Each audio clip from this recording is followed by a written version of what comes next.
الحمد للہ وکفا والصلاة والسلام علی اشرف الانبیاء وعلی آلہ واصحابہ المتعدبین بالتقوی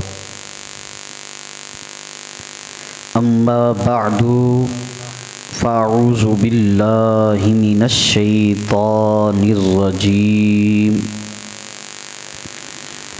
بسم اللہ الرحمن الرحیم وقل رب اغفر وارحم وانت خیر الراحمین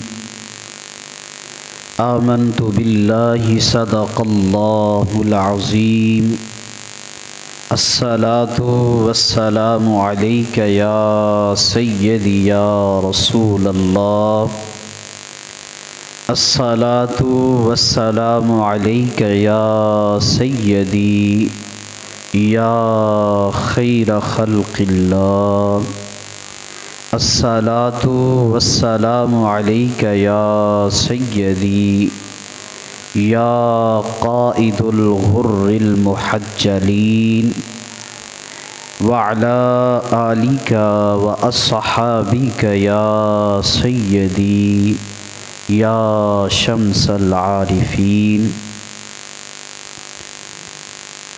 اللہ تعالیٰ کی حمد و ثنا اور حضور نبی اکرم نور مجسم احمد مجتبی آقا محمد مصطفیٰ صلی اللہ علیہ وسلم کے حضور ناز میں ہدیہ عقیدت و محبت عرض کرنے کے بعد انتہائی واجب الاحترام معزز محترم سامعین کرام، یہ ماہ مبارک شعبان المعظم کا بابرکت باعظمت مہینہ ہے۔ اس مہینے کی عظمت اور رفعت کے لیے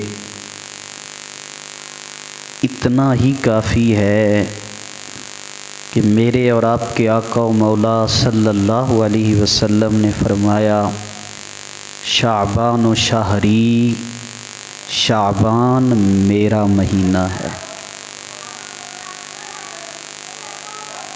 عاشقوں کے لیے تو یہی سب سے بڑھ کر ہے کہ یہ مصطفیٰ نے اسے اپنا مہینہ قرار دیا ہے۔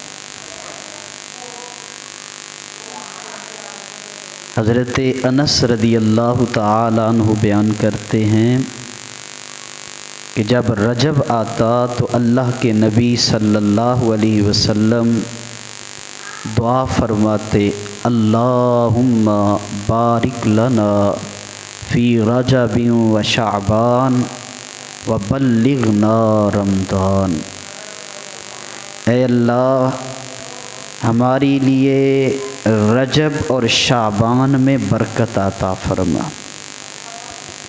برکت کیا ہوتی ہے؟ برکت کا مطلب ہے بہت زیادہ ہونا، کم ہونے کے باوجود کثرت سے ہونا، یعنی اے میرے اللہ ہماری اطاعت اور بندگی میں برکتیں عطا فرما۔ اللہ تعالیٰ نے نبی پاک صلی اللہ علیہ وسلم کے وسیلے سے ہمارے اوپر جو بے شمار انعامات فرمائے ہیں۔ اس امت کی عمریں تھوڑی ہیں، لیکن ان کو راتیں ایسی ایسی عطا کی گئی ہیں، ایسے ایسے ایام عطا کیے گئے ہیں جن کا عمل بہت زیادہ ہے۔ 3 مہینے رجب، شعبان اور رمضان میں ایک ایک رات اللہ نے ایسی رکھی ہے۔ رجب میں شب معراج ہے، شعبان میں شب برات ہے اور رمضان میں شب قدر ہے۔ ترتیب کے ساتھ ایک ایک مہینے میں ایک ایک رات، اور یہ ایک ایک رات اتنی عظمت والی، اتنی بلندی والی ہے کہ اللہ تعالیٰ نے نبی پاک صلی اللہ علیہ وسلم کے صدقے سے اس امت کا تھوڑا عمل بہت زیادہ کر دیا ہے۔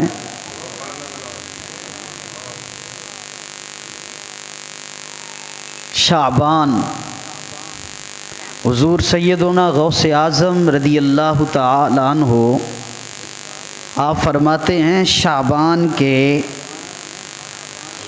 5 حروف ہیں، شعبان کے 5 حرف ہیں، ان میں سے ہر ایک لفظ اور حرف میں ایک راز چھپا ہوا ہے، ایک کمال چھپا ہوا ہے۔ شین سے شرف ہے، اللہ اس مہینے میں شرف عطا فرماتا ہے۔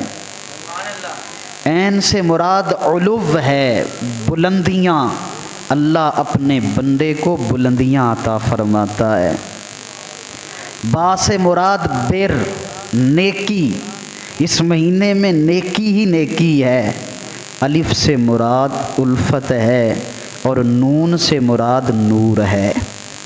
اللہ اس مہینے میں اپنے بندوں کو شرف، بلندیاں، نیکیاں، الفتیں اور نور عطا فرماتا ہے۔ جو کوشش کرتے ہیں اس ماہ عظیم میں اللہ یہ 5 کی 5 نعمتیں اپنے ان بندوں کو وافر عطا فرما دیتا ہے۔ اور یہ مہینہ درود کا مہینہ ہے۔ ماہ شعبان المعظم یہ ماہ درود ہے۔ حضرت امام قسطلانی رحمۃ اللہ تعالی علیہ فرماتے ہیں کہ اس مہینے میں آیت درود ان اللہ و ملائکتہ یصلون علی النبی یا ایھا الذین آمنوا صلو علیہ وسلموا تسلیما، یہ والی آیت کریمہ اس مہینے میں نازل ہوئی ہے۔ تو فرماتے ہیں کہ یہ مہینہ درود پڑھنے کا مہینہ ہے، اور درود شریف رسول اللہ کی قربت، نبی پاک صلی اللہ علیہ وسلم سے گہرا تعلق اگر حاصل کوئی کرنا چاہتا ہے تو اس کا بہترین طریقہ وہ رسول اللہ کی ذات پر درود شریف پڑھنا ہے۔ اور درود شریف کے حوالے سے حضرت عمار ابن یاسر رضی اللہ تعالی عنہ روایت کرتے ہیں کہ نبی پاک صلی اللہ علیہ وسلم نے فرمایا اللہ تعالی نے ایک فرشتے کی میرے ظاہری وصال کے بعد یہ ڈیوٹی لگا دی ہے۔ اللہ نے ایک فرشتے کی یہ ڈیوٹی لگا دی ہے، یہ ڈیوٹی سونپ دی ہے کہ وہ تمام مخلوقات کی آوازیں سن سکتا ہے۔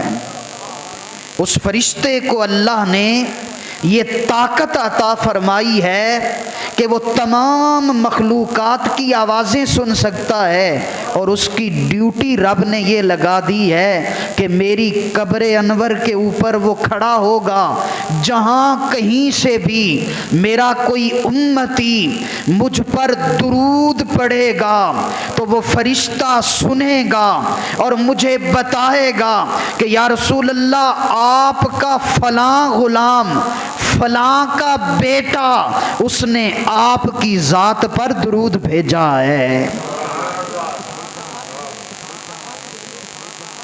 ہمارا درود رسول اللہ کی ذات تک پہنچایا جاتا ہے۔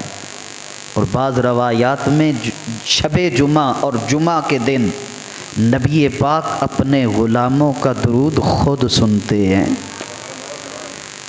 تو درود پاک یہ سب سے افضل ترین سبب، ذریعہ اور عمل ہے رسول اللہ کی قربت حاصل کرنے کا۔ حضرت ابی بن کعب رضی اللہ تعالی عنہ نے عرض کی، یا رسول اللہ، میرے آقا میں آپ کی ذات پر کثرت سے درود پڑھتا ہوں، لیکن میں چاہتا ہوں کہ آپ ارشاد فرمائیے کہ میں اپنے دن کا کتنا حصہ آپ کی ذات پر درود پڑھوں۔ میرے کریم آقا علیہ الصلاۃ والسلام نے فرمایا، آپ کی مرضی ہے، جتنا بھی آپ پڑھ سکو، جس قدر چاہو۔ تو انہوں نے عرض کی، یا رسول اللہ، اگر میں اپنے دن کا چوتھائی حصہ آپ کی ذات پر درود پڑھوں تو میرے نبی پاک نے فرمایا یہ تیرے لیے خیر و برکت کا سبب ہوگا، مگر اگر تو اس سے بھی زیادہ کر لے تو یہ بہتر ہوگا۔ عرض کی، یا رسول اللہ، میں پھر آدھا دن آپ کی ذات پر درود پڑھا کروں گا اور باقی آدھے دن میں اپنے باقی معاملات کروں گا۔ میرے نبی پاک صلی اللہ علیہ وسلم نے فرمایا، یہ تیرے لیے بہتری کا سامان ہوگا، لیکن اگر تو اس سے بھی زیادہ کر لے تو پھر اور کمال ہوگا۔ اب حضرت ابی بن کعب رضی اللہ تعالی عنہ کہنے لگے، یا رسول اللہ، پھر میں اب ایسا کرتا ہوں، ہر وقت ہی آپ کی ذات پر درود پڑھا کروں گا۔ تو میرے نبی پاک صلی اللہ علیہ وسلم نے فرمایا، پھر سنو، اجعل لک صلاتی کلھا قالا اذا تکفی ہمک ویغفر لک ذنبک۔ فرمایا اگر تم ایسا کرو گے تو ابی پھر سنو، اگر تم ہر وقت میری ذات پہ درود پڑھنا اگر اپنا معمول اور وظیفہ بنا لو گے تو اس کے صدقے سے اللہ تیرے اوپر کرم کیا کرے گا۔ فرمایا سنو، اللہ تعالی تمہاری فکروں اور تمہارے غموں کو دور کرنے کے لیے اس درود کو کافی بنا دے گا، اور تیرے تمام گناہوں کے لیے یہ تیرا درود پڑھنا کفارہ بن جائے گا۔ فرمایا تیرے غموں کو یہ درود مٹا دے گا، تیری فکروں کو دور کر دے گا۔ اس لیے دلوں سے غم مٹاتا ہے محمد نام ایسا ہے، دلوں سے غم مٹاتا ہے محمد نام ایسا ہے، نگر اجڑے بساتا ہے محمد نام ایسا ہے۔ رسول اللہ کی ذات پر درود یہ غموں کو دور کرتا ہے، یہ دل کو سکون دیتا ہے۔ اور اگر بندہ کثرت سے درود پڑھنے والا ہو جائے نا، نبی پاک صلی اللہ علیہ وسلم نے فرمایا جو کثرت سے میری ذات پر درود پڑھے گا کل قیامت کے دن جتنی کثرت سے پڑھے گا اتنا میرے قریب ہوگا۔ تو قرب مصطفیٰ پانے کا ذریعہ درود، غموں کو دور کرنے کا سبب درود، اپنے گناہوں کو مٹانے کا ذریعہ اور سبب اور وظیفہ وہ رسول اللہ کی ذات پر درود پاک پڑھنا ہے۔ اور یہ ماہ عظیم ماہ درود ہے، یہ ماہ درود ہے، اس لیے کثرت کے ساتھ اس میں درود پاک پڑھیں، کثرت کے ساتھ اس کے اوپر رسول اللہ کی ذات پر اس مہینے میں درود پاک پڑھیں۔ اور اس ماہ مبارک کی برکتیں اور عظمتیں قربان جائیں، اس سے بڑی عظمت اور کیا ہوگی کہ میرے اور آپ کے آقا و مولا فرمائیں کہ شعبان میرا مہینہ ہے، جو رسول اللہ کا مہینہ ہے اس کی شان اور عظمت کیا ہوگی؟ تو اگر ہم اس کی برکتیں حاصل کرنا چاہتے ہیں تو پھر درود پڑھیں۔ اگر اس ماہ مبارک کی ہم جو ہیں وہ حقیقی معنوں میں رحمتیں اپنی جھولی میں ڈالنا چاہتے ہیں تو پھر رسول اللہ کی ذات پر درود پاک پڑھیں، کثرت سے درود پاک پڑھیں، اس لیے کہ یہ ماہ درود ہے، یہ مہینہ رسول اللہ کی ذات پر درود پڑھنے کا مہینہ ہے۔ اور اس ماہ مبارک کے اندر ایک رات ایسی بھی رات ہے، حدیث پاک میں آتا ہے جب 15 شعبان آتی ہے تو اللہ تعالی مغرب کے بعد اپنی شان کے لائق پہلے آسمان پر اجلال ظہور فرماتا ہے اور اعلان ہوتا ہے کوئی تم میں سے آج بخشش مانگنے والا، اسے بخش دیا جائے؟ ہے کوئی رزق کا طالب جو مجھ سے رزق مانگے، آج میں اس کی جھولیاں بھر دوں؟ ہے کوئی آج مجھ سے شفا مانگنے والا، وہ مجھ سے شفا مانگے میں اسے بیماریوں سے نجات دے دوں؟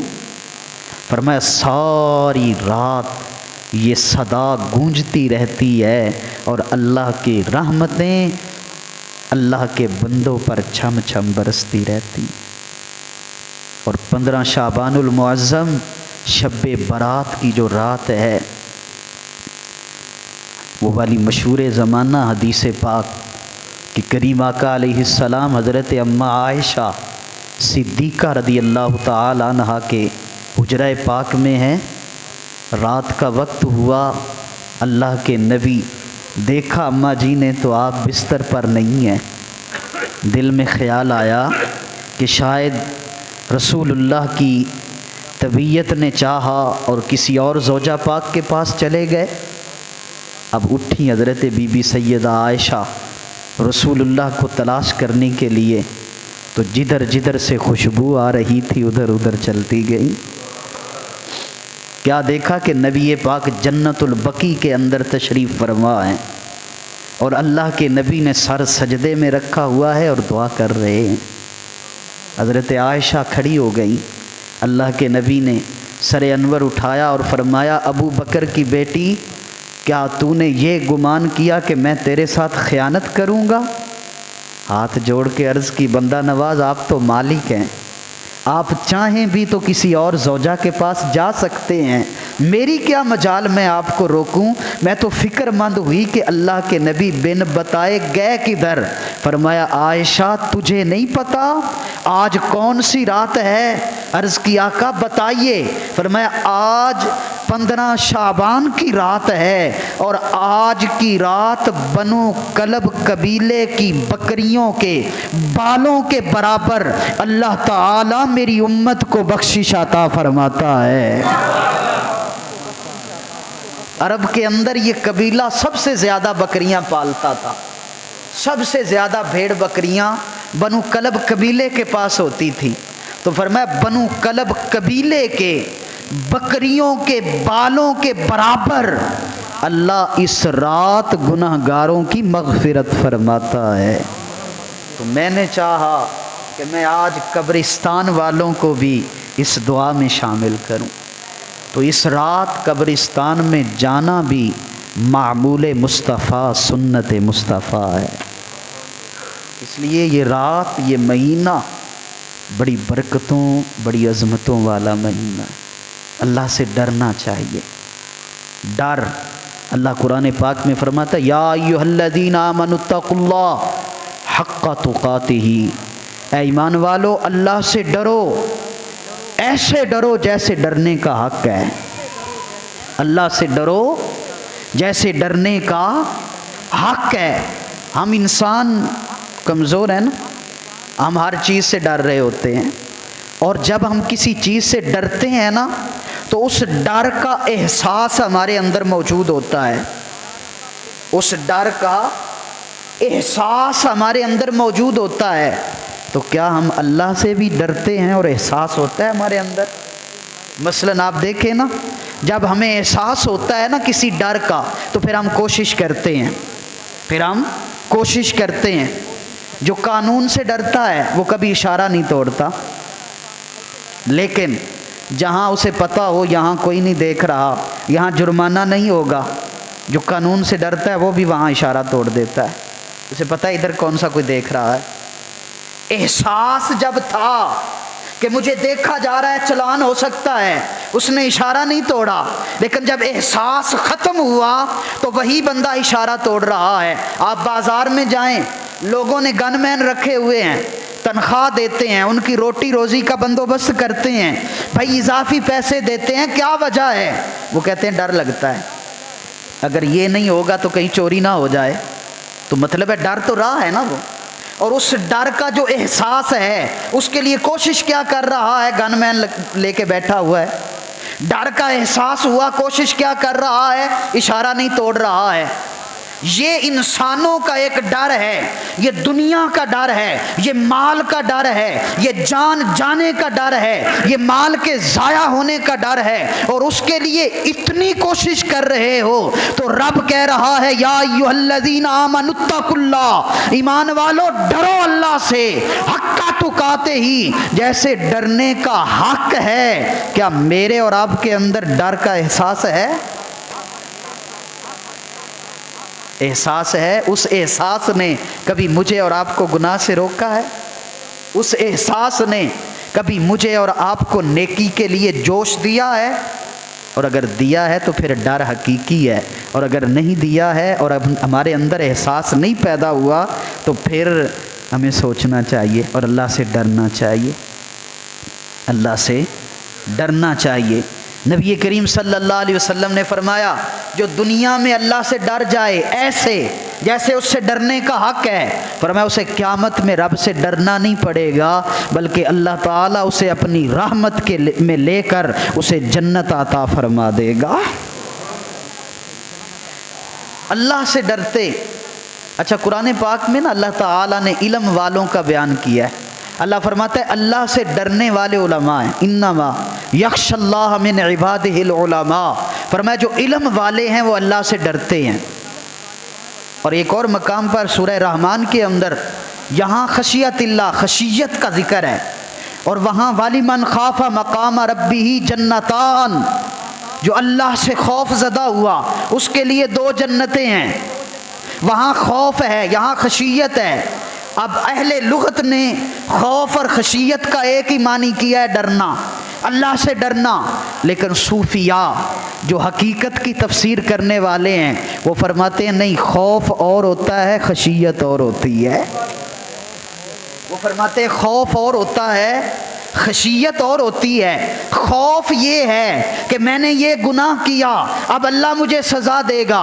خوف اپنے گناہوں پر سزا کا ہوتا ہے، اور خشیت اللہ تعالیٰ کی بارگاہ میں کوئی گناہ نہیں کیا ہوتا لیکن پھر بھی وہ رو رہا ہوتا ہے کہ مالک کہیں تو ناراض نہ ہو جانا، تو مجھ سے راضی رہنا. اس کے ناراضگی کا ڈر وہ خشیت ہے. وہ ایک غریب کی بیٹی تھی نا، کسی بادشاہ کی نظر پڑی، بادشاہ نے عزت سے پیغام بھیجا اس غریب کے گھر کہ تیری بیٹی سے نکاح کرنا چاہتا ہوں، عزت سے اپنی عزت بنانا چاہتا ہوں. باپ خوشی سے پھولے نہ سمایا کہ میرے تو مقدر جاگ گئے، بادشاہ نے رشتہ بھیجا ہے. شادی ہو گئی، نکاح ہو گیا. 30-35 کنیزیں اس بی بی کی خدمت کرنے والی اب ملکہ بنی ہوئی ہے، دن رات اس کی خدمت ہو رہی ہے، اس کے آگے پیچھے کنیزیں ہیں. لیکن صبح ہوتی ہے وہ پھر بھی روتی ہے، شام ہوتی ہے وہ پھر بھی روتی ہے. کسی نے کہا کہ اب تو 30-35 کنیزیں تیرے آگے کام کرنے والی ہیں، بادشاہ کی تو ملکہ ہے، یہ رونا کس بات کا ہے؟ تو وہ رو کے کہنے لگی اس لیے روتی ہوں کہ میں اس قابل نہیں تھی جو مجھے میرے مالک نے عطا کر دیا ہے. میں اس قابل نہیں تھی کہ کہ جو مجھے نصیب ہو گیا ہے میرا تو یہ مقدر ہی نہیں تھا، جو مجھے مل گیا ہے اب ڈرتی اور روتی اس لیے ہوں کہ کہیں میرا مالک ناراض نہ ہو جائے، اس لیے یہ ڈر، یہ خوف، یہ آنسو اس وجہ سے ہیں کہ کہیں ناراض نہ ہو جائے، یہ بستی ہوئی جھونک، یہ گہما گہمی، یہ کرم کہیں واپس نہ لے لے، بس اس خوف سے روتی ہوں کہیں مالک ناراض نہ ہو جائے۔ تو جو ہمارے صلحاء، اولیاء، اتقیاء، اصفیاء، انبیاء، صحابہ، اہل بیت، وہ جو روتے تھے تو کیا وہ 20 لاکھ روپے رشوت لے کے اس کے بعد روتے تھے کہ یا اللہ یہ گناہ ہو گیا ہے، یا دودھ میں پانی ملا کے اس کے بعد روتے تھے، یا وہ ملاوٹ کرتے تھے؟ نہیں، ایسا کوئی گناہ نہیں کرتے تھے، لیکن پھر بھی روتے تھے صرف اس وجہ سے کہ اے اللہ تو ناراض نہ ہونا، مالک ہم تو اس قابل ہی نہیں ہیں، جو تو نے ہمیں عطا کر دیا، اپنے حبیب کا امتی بنا دیا، وہ اس لیے وہ روتے تھے۔ حضرت داؤد طائی رحمت اللہ تعالی علیہ کی ملاقات ہوئی حضرت امام جعفر صادق رضی اللہ تعالی عنہ سے، رسول اللہ کی اہل بیت کے چشم و چراغ حضرت امام جعفر صادق رضی اللہ تعالی عنہ، ان سے ملاقات ہوئی تو حضرت امام جعفر صادق کہنے لگے داؤد طائی میرے لیے دعا کر، اللہ میری مغفرت فرما دے۔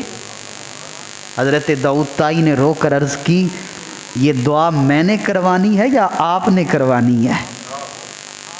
آپ تو رسول اللہ کے نواسے ہیں، آپ تو اہل بیت اطہار کے عظیم چشم و چراغ ہیں، ہم نے آپ سے دعائیں کروانی ہیں یا آپ نے دعا کروانی ہے؟ تو حضرت امام جعفر صادق رضی اللہ تعالی عنہ آپ نے رو کر کہا داؤد طائی اسی لیے تجھ سے دعا کروا رہا ہوں کہ میں رسول اللہ کا نواسا ہوں، اگر کل قیامت کے دن میرے نانا جان نے مجھ سے پوچھ لیا کہ جعفر صادق میں تو ایسا تھا تو کیسا بن کے آیا ہے، جعفر صادق میں تو ایسا تھا تو کیسا بن کے آیا ہے، تو میں وہاں اپنے نانا جان کے سامنے کیا جواب دوں گا، میں کیا منہ لے کر جاؤں گا، اس لیے میں تو یہ دعا کر رہا ہوں۔ تو ہمارے صوفیاء، ہمارے اتقیاء، ہمارے اصفیاء، ہمارے اسلاف جو روتے تھے تو وہ اس وجہ سے نہیں روتے تھے کہ ان کے گناہ زیادہ تھے یا وہ گناہ بہت زیادہ کرتے تھے، بلکہ وہ اس لیے روتے تھے کہ مالک یہ کرم سدا بہار رکھنا، پکڑ نہ فرمانا۔ اور ہمیں تو رونا بھی نہیں آتا، اور اللہ کا عذاب یہ بھی سب سے بڑا ہے کہ وہ آنسو چھین لے۔ گناہ گار پر رب کی سب سے بڑی پکڑ پتہ ہے کیا ہے؟ گناہ گار کی سب سے بڑی پکڑ کہ مالک اس سے اس کے آنسو چھین لے۔ اولاد نہ ملے ہمیں رونا آ جاتا ہے، اولاد تنگ کرے ہمیں رونا آ جاتا ہے، مال ضائع ہو جائے ہمیں رونا آ جاتا ہے، لیکن اللہ کی بارگاہ میں ہمیں کبھی رونا ہی نہیں آتا، اللہ کے لیے ہمارے آنسو ہی نہیں بہتے۔ یہ سب سے بڑا وبال ہے کہ گناہ گار سے اس کے آنسو چھین لیے جائیں۔ حضرت سیدنا فاروق اعظم رضی اللہ تعالی عنہ آپ نماز پڑھانے کے لیے کھڑے ہوتے، صحابہ کہتے ہیں آپ اتنا اونچی روتے، 7ویں صف کے اندر فاروق اعظم کے رونے کی آواز جایا کرتی تھی۔ ہم تو اتنے گناہ کرنے کے بعد بھی ہم سمجھتے ہیں ہم تو بخشے ہوئے ہیں۔ یہ وہ ہیں جن کے بارے میں میرے نبی نے فرمایا عمر جدھر سے گزر جائے شیطان رستہ بدل لیتا ہے۔ فرمایا جب تک عمر دنیا میں رہے گا جہنم کو رب تالا لگا کے رکھے گا۔ یہ وہ عمر ہے جس کے بارے میں اسد الغابہ میں لکھا ہے، میرے نبی پاک نے جبریل امین کو کہا کہ جبریل میرے عمر کی کوئی شان تو بیان کر، تو جبریل نے عرض کی یا رسول اللہ اگر عمر نو مجھے ملے 950 سال میری عمر مجھے نصیب ہو اور میں 950 سال تیرے یار عمر کے فضائل بیان کروں تو پھر بھی اس کی حق ادا نہیں ہو سکے گا۔ میں پھر میرے ابو بکر، کہا ان کی تو شان ہی اس سے آگے ہے. تو کیا حضرت فاروق اعظم یہ کہتے پھرتے تھے کہ میری تو شان یہ ہے، مجھ سے شیطان ڈرتا ہے؟ کیا کبھی انہوں نے یہ کہا؟ نہیں. کیا حالت ہے. کبھی حضرت مولا علی کا بازو پکڑ کے کہتے ہیں علی اگر تو نہ ہوتا تو عمر ہلاک ہو جاتا. اور جب پوچھا عمر کیا حال ہے، کہا میں تو اونٹ چرانے والے کا بیٹا ہوں، میں تو ابو قحافہ کا بیٹا ہوں، میں تو جو ہے وہ خطاب کا بیٹا ہوں، میرے پلے تو ککھ بھی نہیں ہے. یہ تو مصطفیٰ کا کرم تھا، جنہوں نے سینے سے لگایا تو یہ کرم فرما دیا. حضرت فاروق ایک جنگ جیتی، وہ مجاہد خوشخبری لے کر آیا. سیدنا فاروق اعظم کا دور ہے، آپ باہر مسجد نبوی کے دروازے پہ کھڑے ہو کر کسی سائل کی سوال سن رہے ہیں. وہ جلدی جلدی میں آیا کہ جلدی جلدی امیر المومنین کو خوشخبری دوں. اس نے آ کر سلام بلایا، وعلیکم السلام. کہا حضرت سنیے. آپ نے اس کی طرف توجہ دی، فرمایا اس کی پہلے سن لوں. اس کے صبر نہ ہوا کہ خوشخبری اتنی بڑی ہے، جنگ جیت گئے ہیں، ہمیں اللہ نے فتح نصیب فرمائی ہے. آپ اس کی بات سنتے رہے، اور جب اس نے دوسری تیسری مرتبہ اشارہ کیا کہ میری بات سنو، تو آپ نے سخت لہجے میں کہا، فرمایا پہلے اس کی تو سن لوں، تیری بھی سن لیتا ہوں. جب اس کی بات سن لی نا، اس کی طرف رخ کیا. صحابہ کہتے ہیں سامنے کیچڑ پڑا تھا، فاروق اعظم دوڑے اور کیچڑ کے اوپر اپنا منہ رکھ دیا، کیچڑ کے اوپر منہ رکھ کے رگڑنے لگے اور رو کر کہا ربا عمر کو معاف کرنا، آج یہ اتنا بہادر ہو گیا ہے کہ تیری مخلوق کی بےزتی کرنے لگ پڑا ہے. ہم تو جب تک دو چار کی بےزتی نہ کریں ہمیں پتہ ہی نہیں چلتا کہ میں فیکٹری دا مالک ہاں. اسی تے جدوں تک چھوٹیاں نو ڈانٹیے نا، اسی تے کہنے ہیں کہ شاید اسی بندے ہی نہیں ہیں. مجھے کون مانے گا اگر میں نے تنخواہ نہیں دیتا تم لوگوں کو. ہم تو حضرت اگر دو چار کے اوپر روب نہ ڈالیں تو ہم اپنے آپ کو انسان ہی نہیں سمجھتے ہیں. سنو، جس کے بارے میں میرا نبی کہے کہ شیطان رستہ بدل لیتا ہے، وہ فاروق اعظم کیچڑ پہ منہ رگڑ رہے ہیں صرف اتنی سی بات پہ کہ ایک سائل کی سن رہے تھے، دوسرے کو کہا چپ رہے تیری بات میں سنتا ہوں. کہا مولا معاف کرنا، آج عمر اتنا بڑا ہو گیا کہ تیری مخلوق کی بےزتی کر رہا ہے. وہ عمر رو رہے ہیں. حضرت صدیق اکبر رضی اللہ تعالی عنہ، جن کے بارے میں میرے نبی فرمائیں کہ دنیا کے اوپر جس نے مجھ پر احسان کیا میں نے تمام کے احسانوں کا بدلہ چکا دیا، لیکن ابو بکر وہ ہے جس کے احسانوں کا بدلہ کل قیامت کے دن میں رب کو کہوں گا وہ چکائے گا. وہ صدیق اکبر، وہ سیدنا صدیق اکبر رضی اللہ تعالی عنہ. اور حالت کیا ہے، کیفیت کیا ہے. جب پوچھا ابو بکر کیا حال ہے، فرمایا میرے اندر کا حال مت پوچھو، میرے اندر کا حال مت پوچھو. اگر کل قیامت کے دن اللہ تعالیٰ نے اعلان کیا کہ میں نے اپنی ساری مخلوق کو بخش دیا، صرف ایک بندے کو نہیں بخشا، تو مجھے گمان ہوتا ہے ساری مخلوق بخشی جائے گی. وہ جو اعلان ہوگا نا ایک نہیں بخشا گیا، ہو سکتا ہے وہ ایک میں ہوں، ہو سکتا ہے وہ ایک میں ہوں. یہ کون کہہ رہے ہیں؟ صدیق اکبر کہہ رہے ہیں. یہ ڈر ہے، یہ خوف ہے، یہ اللہ کی ناراضگی کا ڈر ہے، یہ اللہ کی ناراضگی کا ڈر ہے جو ہمارے اسلاف صحابہ اکرام اہل بیت اطہار کے اندر تھا. کیا میں اور آپ بھی ڈرنے والے ہیں؟ ہماری توبہ کا عالم کیا ہے؟ اللہ نے یہ غنیمت والی راتیں، یہ بابرکت مہینے ہمیں یہ بونس کے طور پر دیے ہیں. لوٹ میلہ لگا دیا، سیل لگا دی رب نے کہ لو لوٹ لو رب کی رحمتیں جتنی لوٹنی ہے، بھر لو اپنے دامن جتنے بھرنے ہیں، مانگ لو اس سے جتنا مانگنا ہے. فرمایا اللہ تعالیٰ اپنے جلال کو اپنی جو ہے ذات کے مطابق شان کے مطابق ماہ شعبان المعظم کے اندر پہلے آسمان پہ آ جاتا ہے اور پھر صدا گونجتی ہے مانگنے والوں مانگ لو، بخشش مانگنی ہے مانگ لو رب آج تمہیں بخش دے گا، رزق مانگنا ہے مانگ لو رب تمہاری جھولیاں بھر دے گا، اے بیماروں شفا مانگنی ہے مانگ لو آج اللہ تمہیں شفا عطا فرما دے گا۔ یہ کرم رب نے رسول اللہ کے صدقے اتنے فرمائے ہیں ہمارے اوپر، اور اللہ سے ہمارے اسلاف جو مالک کو جتنا جانتے تھے وہ اتنا زیادہ ڈرتے تھے۔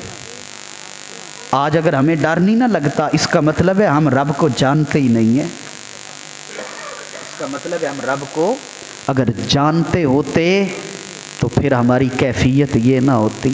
جو اس کو جان لیتا ہے وہ پھر اس کی بارگاہ میں اتنا زیادہ روتا ہے، وہ پھر اس کی بارگاہ میں اور اتنا زیادہ قریب ہوتا ہے۔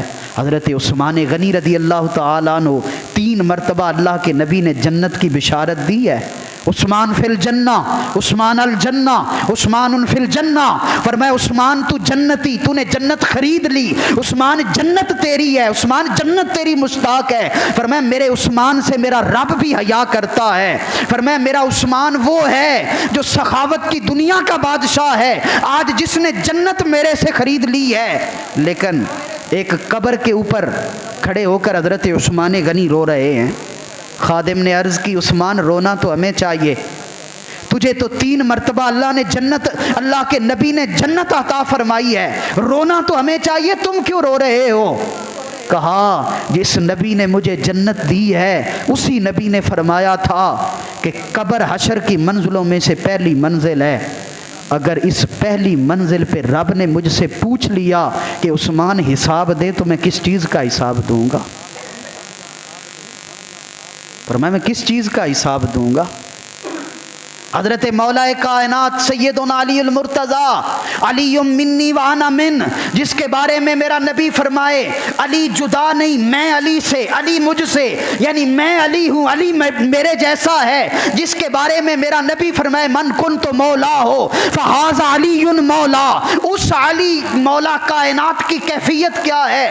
وضو کرتے ہیں، مصلی بچھاتے ہیں، پورا جسم تھر تھر کانپنے لگتا ہے، سر سے لے کر پاؤں تک لرزہ طاری ہو جاتا ہے۔ امام حسن مجتبی آگے بڑھ کر عرض کرتے ہیں بابا کیا ہوا؟ آپ کانپ کیوں رہے ہیں؟ آپ ڈر کیوں رہے ہیں؟ آپ رو کیوں رہے ہیں؟ رو کر مولا علی کہتے ہیں بیٹے حسن میں اس عظیم بارگاہ میں جا رہا ہوں، پتہ نہیں میرا رب مجھے قبول کرتا ہے یا دھتکار دیتا ہے۔ حسن بیٹے میں اس عظیم بارگاہ میں کھڑا ہونے لگا ہوں، پتہ نہیں میرا رب مجھے قبول کرتا ہے یا مجھے رد کر دیتا ہے، میں ڈر رہا ہوں اللہ سے۔ یہ وہ ہیں جو جنت کے مالک ہیں، یہ وہ ہیں جن کے دامن پہ داغ کوئی نہیں، جن کے دامن پہ دھبا کوئی نہیں، جن کے نامہ اعمال میں گناہ کوئی نہیں، لیکن رب کی ناراضگی سے، رب تعالیٰ کی محبت میں وہ اتنا روتے ہیں، وہ اتنا رب کا خوف رکھتے ہیں۔ میں اور آپ گناہوں کے پہاڑ لے کر پھر رہے ہیں لیکن ہمارے کانوں کے اوپر جوں تک نہیں رینگتی۔ ہماری اوقات ہی کیا ہے؟ ہماری تو اوقات ہی کچھ نہیں ہے، لیکن ہم تو اپنی اوقات بھی بھول گئے نا۔ ہماری اوقات کیا ہے؟ سلطان محمود غزنوی اپنے خلیفہ ایاز کو نوازا کرتے تھے، بڑا پیارا تھا ایاز محمود غزنوی کو۔ صاحب ظاہر جب اس کو تحفے ملتے، تحائف ملتے، جب بادشاہ اس کو نوازتا تو حسد کرنے والے حسد کرتے۔ کسی نے آ کے کان بھرے بادشاہ کے، کہا بادشاہ سلامت، یہ ہر روز ایاز عصر کے بعد جنگل میں جاتا ہے، تجھ سے جو پیسے ملتے ہیں تو جو اس کو نوازتا ہے، لگتا ہے وہاں اسلحہ اکٹھا کر رہا ہے، اپنی فوج بنا رہا ہے، بس چند سال بعد دیکھنا یہ تیرے مقابلے میں کھڑا ہو جائے گا اور اپنی سلطنت کا اعلان کر دے گا۔ بادشاہ کے کان بھر دیے، کسی نے شک کا بیج بو دیا، کہا ایاز ایسا نہیں ہے،